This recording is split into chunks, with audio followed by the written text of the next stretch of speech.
당신의 꿈을 현실로 행복주치 다니쌤. 안녕하세요, 다니쌤입니다. 제가 오늘 말씀드릴 주제는요, 말하기로 사람들의 마음을 사로잡는 기술입니다. 네, 제가 지금 이 책을 소개시켜 드리고 있어요. 사람들이 듣고 싶게 만드는 말하기 기술. 오늘은 이제 2부입니다. 1부 영상 아직 못 보신 분들은요, 아래에 링크 달아 놓을 테니까 꼭 먼저 보고 오시고요. 자, 오늘 2부에서는 뭘 할 거냐면, 이 저자가 알려주고 있는 우리가 사람들이 듣고 싶게 말하는 말하기 기술, 실천적인 이제 방법 제가 5가지를 이제 뽑아봤거든요. 여러분들이 이거 보시면서 여러분들의 삶에 접목시키면 굉장히 좋은 결과를 만들어낼 수 있을 겁니다. 기대해 보세요. 내 습관으로 만들고 싶은 첫 번째 문장입니다. 주목받고 싶다면 흥미로운 제목을 지어라 입니다. 시시각각 엄청난 정보가 쏟아지는 정보의 홍수 시대에 사람들의 시선을 사로잡으려면 독특한 제목이 필요하다. 네, 주목받고 싶다면 흥미로운 제목을 지어라. 이 제목이 굉장히 중요합니다. 제가 마케팅 수업할 때 이 제목에 관련돼서 이제 하루 동안 이제 강의를 하고 있는데요. 이 제목의 중요성은 정말 10번, 100번 강조해도 지나침이 없죠. 여러분들 이제 서점에서 이렇게 책을 고를 때, 뭐 인터넷에서도 마찬가지죠. 책을 고를 때 무엇을 기준으로 첫 번째 보게 되죠? 네, 바로 제목입니다. 제목으로 이 책이 나한테 선정되지 않으면 보여줄 일이 없죠. 우리가 책 제목을 보고, 표지를 보고, 목차를 보고, 또 뭐 서문을 보고, 저자를 보고 이렇죠. 결국 이 책이 나한테 보여질지 안 보여질지 첫 번째 관문은 바로 이 제목이죠. 제목으로 선택받지 않으면 그 책은 영영 묻히게 됩니다. 또 여러분들 이제 인터넷 기사, 스마트폰이든 PC를 볼 때 당연히 제목을 보고 무엇을 볼지를 결정하잖아요. 이렇게 제목은 중요하죠. 또 지금 여러분들이 보고 계시는 이런 유튜브도 마찬가지예요. 유튜브는 물론 이제 제목도 있고 썸네일도 있는데 그 제목과 썸네일을 조합해서 여러분들이 무엇을 볼지 안 볼지를 결정을 하잖아요. 이렇게 제목은 굉장히 중요합니다.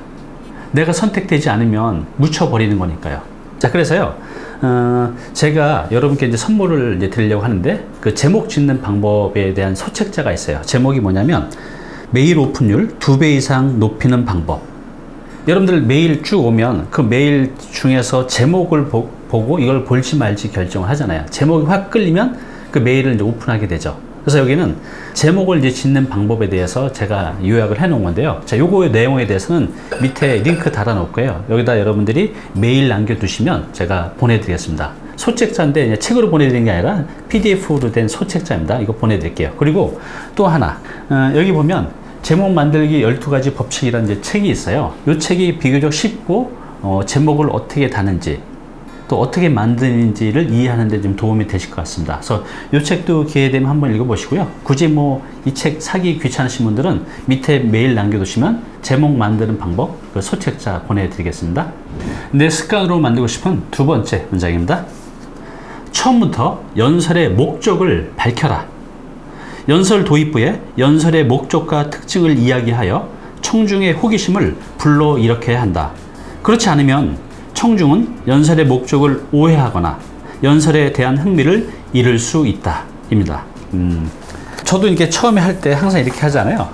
그죠? 이렇게 해서 제 오늘 말할 내용을 먼저 보여주잖아요. 결과를, 제목을. 이렇게 하는 이유는 제가 또 앞에서 주저리 하면 지루하잖아요. 그래서 지금 여기 나온 대로 저도 처음에 오늘 말하려는 제 내용의 주제를 먼저 말씀드리고 또 목적도 말씀드리고 누구에게 어떤 도움이 될지도 말을 하면서 임팩트 있게 이제 시작을 하는 편입니다.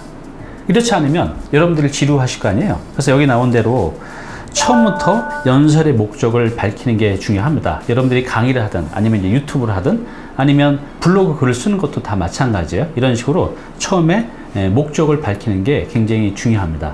내 습관으로 만들고 싶은 세 번째 문장입니다. 놀라운 이야기로 시선을 끌어라 입니다. 연설 초반에 청중의 시선을 사로잡고 싶다면 놀라운 이야기로 시작하는 것이 좋다. 그러면 순식간에 분위기를 뜨겁게 달굴 수 있다. 일반적으로 연사는 무대에 올라 자기소개를 한 뒤 연설의 주제를 이야기한다. 이때 지루하거나 따분한 분위기가 형성되면 나중에 연사가 아무리 노력을 해도 청중의 흥미를 유발하기가 힘들다는 거죠.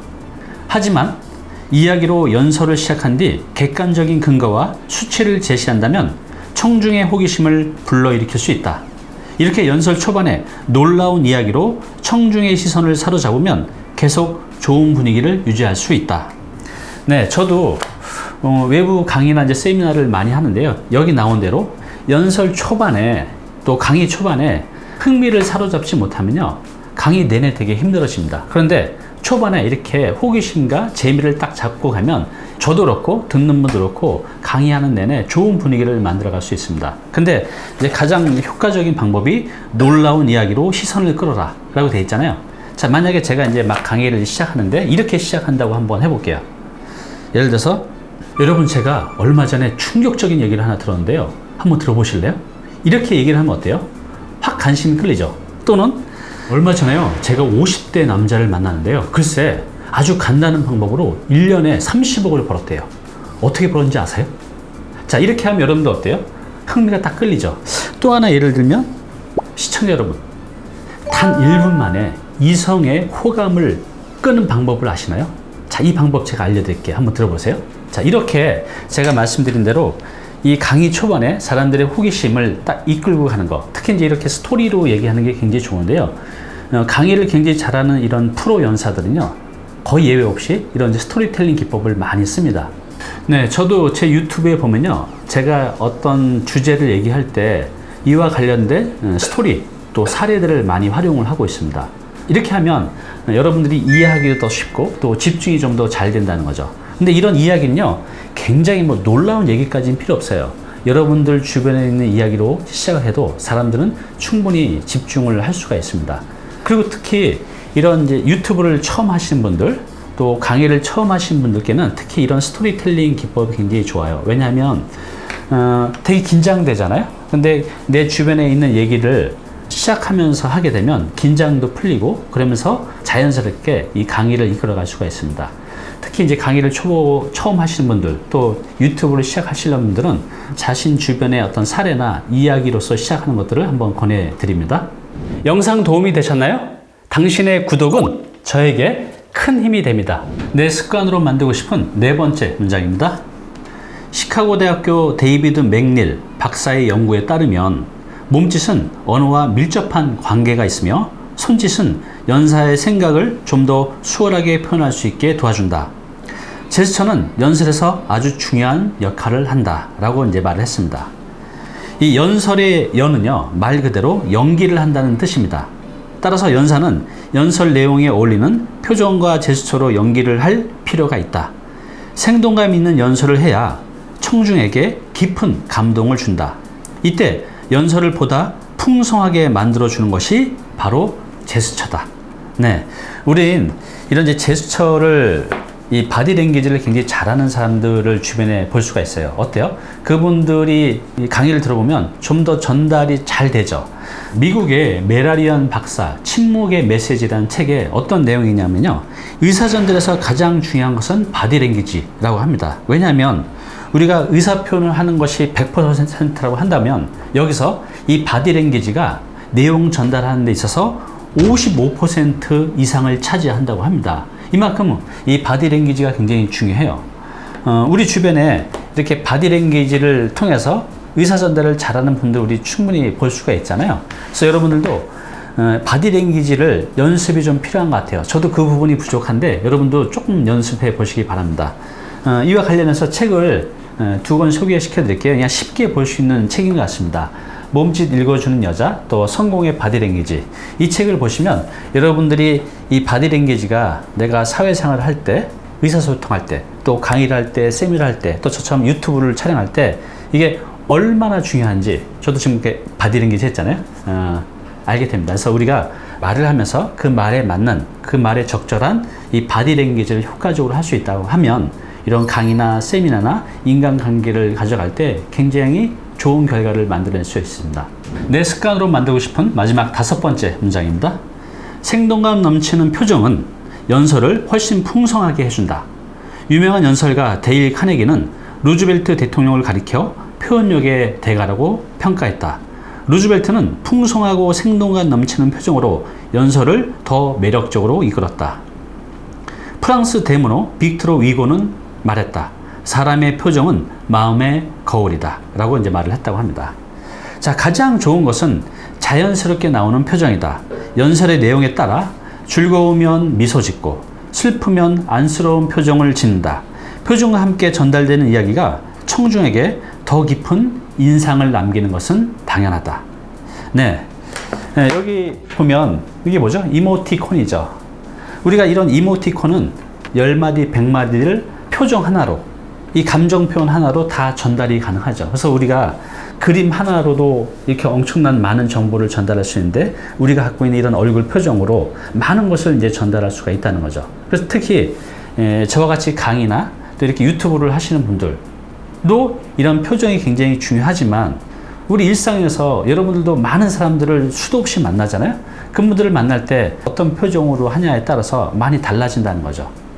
그래서 이것은 이런 저 같은 강연을 하는 사람이나 유튜버뿐만 아니라 일반인들도 이 얼굴 표정을 짓는 연습이 굉장히 필요한 것 같아요. 네, 그래서 앞서 말씀드린 대로 이런 바디랭귀지 하고 얼굴 표정을 시적절하게 잘 섞어서 한다고 하면 나의 강의 내용을 굉장히 효과적으로 전달할 수 있습니다. 네 번째 말씀드린 바디랭귀지와 얼굴 표정, 이것이 잘 조합된다고 하면 굉장히 능력 있는 연설자로 보여질 수가 있습니다. 오늘 당신께서 해야 할 일이 있습니다. 네, 제가 오늘 이제 이 책을 소개시켜 드리겠습니다. 사람들이 듣고 싶게 만드는 말하기의 기술. 네, 여기서 제가 5가지 행동, 또 우리 습관으로 만들면 좋을 만한 것들을 뽑아서 알려드렸는데요. 다시 한번 정리해 볼게요. 첫 번째, 흥미로운 제목으로 눈길을 끌자. 두 번째, 처음에 연설의 목적과 결과를 밝히자. 세 번째, 놀라운 이야기로 시선을 끌자. 네 번째, 풍부한 제스처를 연습하자. 마지막 5번째는 풍부한 표정으로 청중을 매료시키자입니다. 여러분, 이 중에 하나를 골라보시기 바랍니다. 저는요, 5번을 골랐습니다. 제가 1, 2, 3번은 지금 어느 정도 하고 있는데 이 4번, 5번이 좀 부족하거든요. 그래서 제스처, 그 다음에 얼굴 표정을 좀 더 연습을 하려고 합니다. 아무래도 연기 학원이라도 다녀야 될 것 같습니다. 자, 시청자 여러분은 어떤 걸 하시겠습니까? 1, 2, 3, 4, 5번 중에 단 하나만이라도 여러분들이 무기로 가져간다고 하면 연설, 또 강의, 또 유튜브로 활동하시는데, 또 여러분들이 인간관계를 맺어가는데 굉장히 큰 도움이 되실 겁니다. 꼭 하나 선택하셔서 여러분 거로 만들어 보시기 바랍니다. 네, 우리가 사회생활을 하면서 갖춰야 될 무기가 굉장히 많죠. 그런데 그 중에서 단 하나를 선택한다고 하면 저는 바로 오늘 말씀드린 이 말하기라는 능력이 꼭 필요하다고 생각이 들어요. 왜냐하면 이 말하기를 잘하면요, 인간관계도 좀 더 원활하게 만들어갈 수 있고요. 또 말하기를 잘하면 조직 내에서 발표를 통해서 나의 능력을 보여줄 수가 있고, 이런 강의, 세미나를 하시는 분들은 좀 더 능력 있는 강사가 될 수가 있죠. 몸값이 높아지겠죠. 또 저처럼 유튜브를 하시는 분들은 이 말만 잘한다고 하면 유튜브 얼마든지 할 수 있다는 거죠. 그래서 이 말하기 능력은요, 현대인들이 꼭 갖춰야 될 능력이라고 생각이 듭니다. 국어, 영어, 수학보다 훨씬 더 중요한 게 바로 이제 말하기 능력인데요. 오늘은 제가 이제 이 책을 소개시켜 드렸는데, 앞으로 여러분들의 말하기 능력에 도움이 될 만한 다른 책들도 계속 소개시켜 드리겠습니다. 감사합니다.